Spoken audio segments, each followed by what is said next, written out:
Hey everyone, and welcome. On behalf of Forge College, I am absolutely thrilled to welcome you to this explainer on decentralized data interactions for agents. To kick things off, I want you to picture an AI agent not just as a standard piece of code, but as a hyper-paranoid detective. In our previous lesson, Agent Architectures and Essential Components, we actually built this detective's brilliant brain.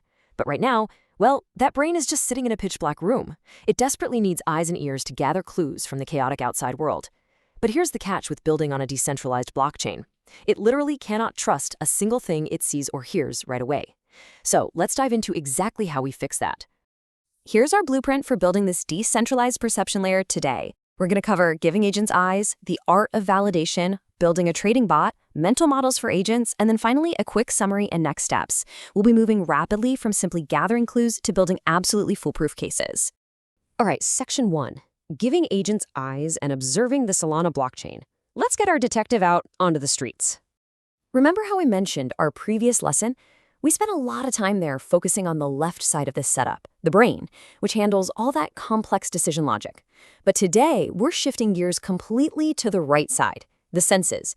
This perception layer really has one single, incredibly important job. It needs to gather all those raw, messy signals from the outside world and normalize them, so our detective's brain can actually make sense of the case. So how does our detective actually gather these clues? Well, you've got a few distinct surveillance methods to choose from. First up, direct RPC reads. Think of this like periodically reading the daily newspaper. It's super cheap, but you're only getting point-in-time snapshots. Then you have websockets, or pub/sub. Now this is your live wiretap. It gives you extremely low latency because it's event-driven, but you are putting trust in the provider keeping that line open for you. Next, indexers. This is basically like hiring a dedicated archivist to dig through massive amounts of historical records. And finally, signed Oracle feeds. This is the gold standard, the equivalent of getting a sworn, notarized affidavit from a key witness. Now, you'll notice each has its own operational cost and decentralization trade-offs. But here's the secret. Building a bulletproof agent isn't about picking just one of these. It's about using them all together to cross-reference the truth.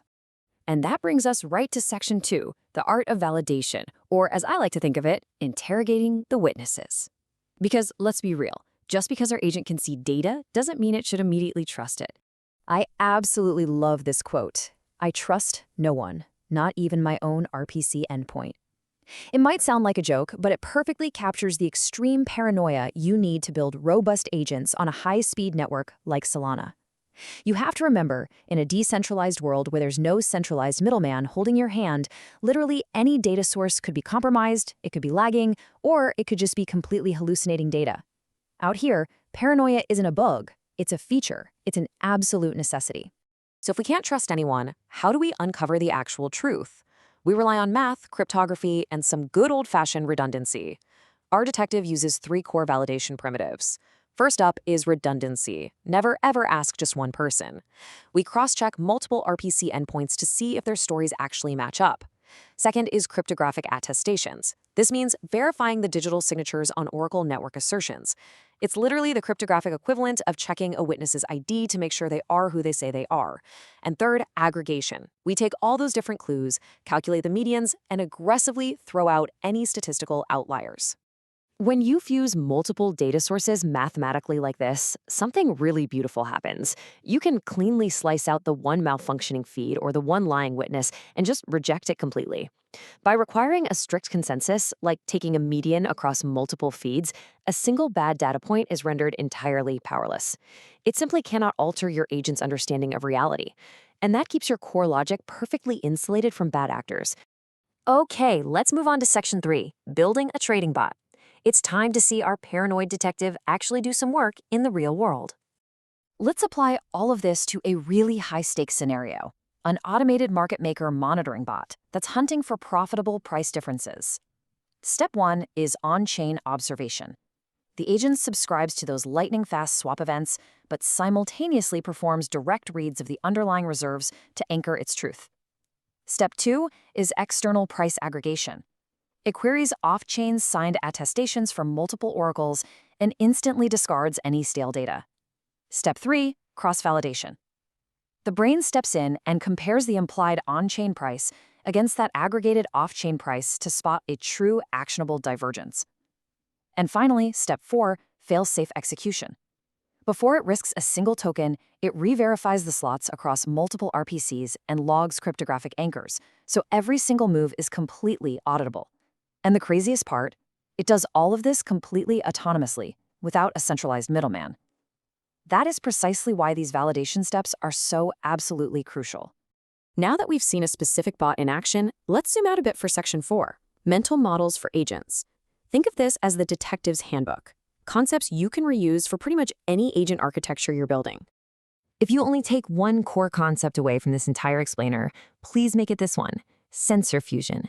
Think of a self-driving car. It doesn't just rely on a camera or just radar, right? It fuses all of them together, despite their different blind spots, into a single, robust view of the road. Your AI agent has to do the exact same thing. It fuses on-chain snapshots, indexer queries, and signed Oracle assertions into a confidence-scored estimate. The goal isn't to get one single perfect reading. The goal is a highly confident synthesis of reality, so your agent doesn't crash and burn. Building directly on that confidence score, we have guardrails. The perception layer shouldn't just hand the brain a simple, reckless go or no-go signal. It needs to establish strict minimum confidence levels. It should tell the decision layer, hey, the price is X, but honestly, my confidence is only about 70% right now because the network is lagging. These guardrails act as your ultimate safety net. They bound acceptable actions, absolutely preventing your agent from making high-stakes, wallet-draining trades when the data is noisy, conflicting, or just plain ambiguous. And to keep those guardrails working properly, your agent needs a strict freshness budget. This is simply the maximum acceptable lifespan of data before it becomes too stale to safely use. And this is highly dependent on what your agent is actually doing. For example, if you're building a hyper-competitive MEV arbitrage bot, your freshness budget might be measured in tiny milliseconds, just a few network slots, tops. But if your agent is just compiling a daily analytics report, well, it can afford a much looser budget of a few minutes. As the developer, you have to explicitly design these limits into your system so it knows exactly when to step back and say no. All right, let's wrap this case up with Section 5, Summary and Next Steps. If you want to build a highly paranoid and therefore highly effective decentralized perception pipeline, here are your 3 core rules. First, combine your observation patterns to balance speed and authority. Use WebSockets for the quick tip-off, but use direct RPC reads for the hard evidence.